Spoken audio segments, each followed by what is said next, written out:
In 24 hours, somebody wakes up and says, oh, we're out.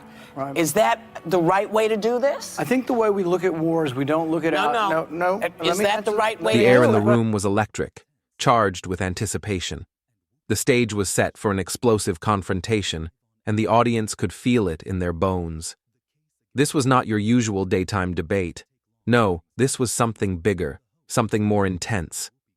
The arguments flew like fireworks, each word carrying more weight than the last, and with every passing second, the pressure rose.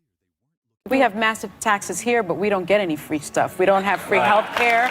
Well, our public education system is a problem. This was a political showdown unlike any other. Whoopi Goldberg, visibly on edge, found herself face to face with Senator Rand Paul in a debate that promised to be nothing short of intense. The air was thick with tension as each side prepared to throw verbal punches. From the moment the cameras started rolling, form of socialism actually is unpopular, and he would never get elected to anything in Denmark. We're not socialists. We have private property, a stock exchange. We have low corporate income taxes. We don't have a minimum wage. In Scandinavia, they tax the working class, 25% sales tax, and an income tax. It was clear this wasn't going to be a simple interview. No, this was a battle of ideologies, a clash of political titans. Senator Paul was there to promote his new book, The Case Against Socialism. At first, it seemed like a simple book promotion, but within moments, the peaceful discussion quickly devolved into a full-blown political war. Whoopi and the other hosts of The View, Sunny Hostin, Joy Behar, and Ana Navarro, didn't just want to discuss ideas. No, they were ready for a fight. They came prepared, weapons drawn, eager to take on Senator Paul with everything they had. Sunny Hostin, ever the fierce advocate, was the first to attack. She launched into a sharp critique of Senator Paul's stance on socialism, bringing up Venezuela as an example of the failed promises of socialist policies. Her point was clear. Venezuela's economic collapse had nothing to do with socialism. But Senator Paul, with a calm yet unwavering tone, wasn't about to back down. In Miami, there's tens of thousands of Venezuelan exiles living there. You talk a lot about Venezuela in your new book. I get a lot of political ads from the Republican Party. Donald Trump has tweeted this. Many have tweeted this. If you vote for Democrats, they will turn the United States into Venezuela. Do you think that's a fair statement to make? Well, if you vote for a socialist, you might get socialism. Come on, don't do that. Maduro is not a socialist. He's a corrupt, murderous thug who is starving his people. That's not true. That's not true? Maduro's not a thug and a murderer who's starving his people. Let's have a conversation here. Chavez was a socialist, and socialism was the economic system of Venezuela.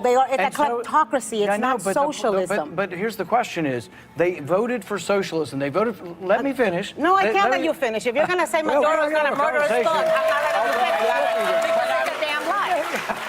And I've got a bunch of neighbors and friends who know this. Don't do this to me. Don't mansplain. I'm a 47-year-old girl. Thanks to Senator Rand Paul. His new book is called The Case Against Socialism, and we'll be right back. He responded with precision, calmly explaining that Venezuela's decline was, in fact, the direct result of socialist policies. But Hostin wouldn't let it go, pushing back with claims that the United States, though it had high taxes, didn't have free healthcare or free education. Rand Paul's response was unflinching. He took the debate back to the fundamental truth that free services, like healthcare or education, come at a steep price. He pointed out that in countries like Denmark, the middle and working classes were burdened with taxes as high as 50% in income taxes and up to 25% in sales taxes. It was the middle class that funded these so-called free services, not the rich, as Bernie Sanders liked to claim. The room seemed to shift as the crowd reacted. Cheers, applause, and gasps filled the air. But the drama was far from over. Just as the conversation seemed to cool, Senator Paul dropped a bombshell that left the audience stunned. Somebody wakes up and says, oh, we're out. Right. Is that the right way to do this? I think the way we look at war to harm's way, we should obey the Constitution, which says we should declare war and put them in a war theater. But let me finish. Okay. And here's Graham and the Cheney war and all these warmongers that want to stay at war forever. Who are we going to declare war on? You can't even compare Bernie Sanders' socialism to what's happening in Denmark. They would never elect him, he said. The studio went silent. The crowd was on the edge of their seats, eyes wide, jaws dropped. Whoopi, visibly shaken, tried to regain control of the conversation, steering it back toward Venezuela. She asked, "If we vote for Democrats, are we going to turn into Venezuela?" The question hung in the air like a spark ready to ignite. Senator Paul fired back with remarkable precision. "If you vote for a socialist, you will get socialism." It was a statement that carried the weight of his entire argument, and Whoopi wasn't ready for the explosion that followed. Her frustration was palpable. "Maduro isn't a socialist," she retorted, growing more animated. "He's a corrupt thug." But Senator Paul, ever composed, calmly responded, explaining that Venezuela's rapid decline was the direct result of socialist economic policies. The tension in the room escalated. Whoopi's face flushed with anger, her eyes narrowing. The rest of the hosts looked on, unsure how to proceed. The temperature in the room continued to rise as the topic shifted to foreign policy. Whoopi asked Senator Paul about the U.S. troop withdrawal from Syria, clearly ready to challenge him on the decision.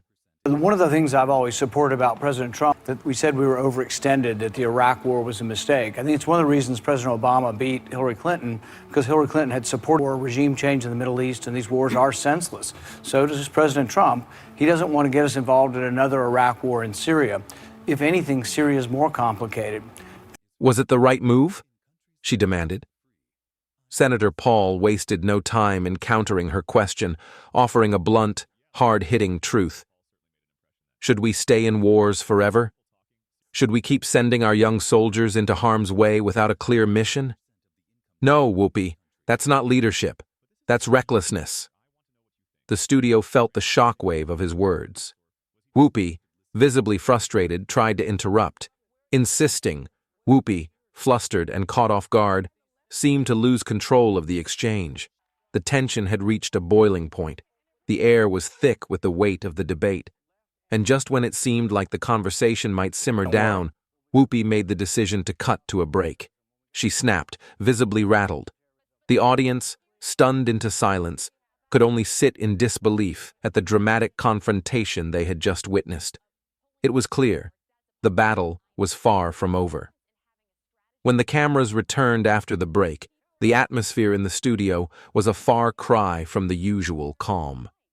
Whoopi Goldberg, the longtime moderator of The View, had lost control of the conversation, and the fallout was undeniable.